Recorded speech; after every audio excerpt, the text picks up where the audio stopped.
حاجیانی هەرێمی کوردستان کە ژمارەیان 4685 حاجیە بە فەرمی لایەن حکوومەتی هەرێمی کوردستانەوە بەڕێخراون لە میانەی حاجیانی عێراق. ئێستا هەمومان لە چێوی عەرەفەین دوێنێ هەشتی زولحیجە لە 4 ئێوارەوە بەڕێکردنی حاجیانمان لە شاری مەکە دەست پێ کرد بۆ بەڕێکردنیان بۆ چێوی عەرەفە بە ئامادەبوونی نوێنەری وەزارەتی حەجی سعودی و کۆمپانیای سەرپەرشتیاری حاجیان دووەلی عەرەبی کە لە نێویاندا هەرێمی کوردستان و هەروەها عێراقیش دەگرێتەوە.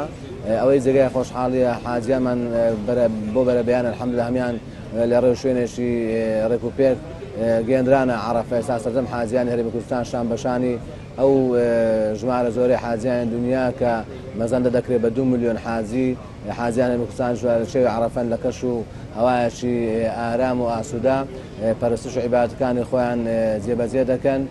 حاجیانی خۆمانمان ڕێنمایی کردیە لە ڕووی ئاینی و لە ڕووی کارجێڕی و لە ڕووی تەندروستیەوە کە پارێزراو بن و سەرجەم ڕێنمایی پێویستیان لە ڕووی ئاینی و لە ڕووی کارجێڕی و تەندروستی ئاراستە کراوە.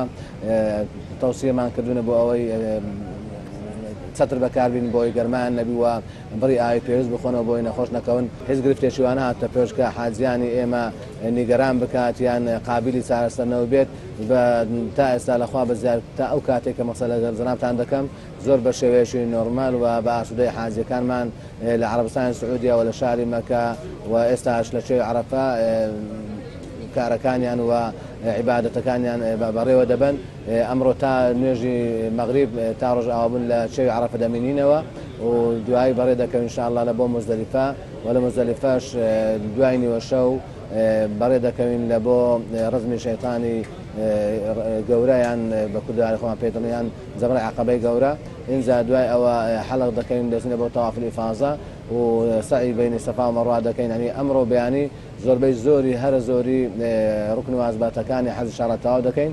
بەیانی سبەی شەوەکە دەچین لە مینا دەمینینەوە و بۆ بەیانیەکەی دوای نیوەڕۆ ڕزمی سێ شەیتانەکە دەکەین ڕزمی ڕەزەمات دەکەین و ڕۆژی پاشتر بەمان شەو لە مینا دەمینەوە و بۆ دوای نیوەڕۆیەکەی دەچین ڕزمی هەرسێ زەمارەکە دەکەینەوە و کۆتایی بە پرۆسەی حەجی ئینشاءالله ئومێدوارن حاجیانمان بە خێر و خۆشی حەجەکەمان تەواو بکەین و بە سەلامەتی لە وادەیەکی زوودا بیانگەڕێنەوە بۆ هەرێمی کوردستان.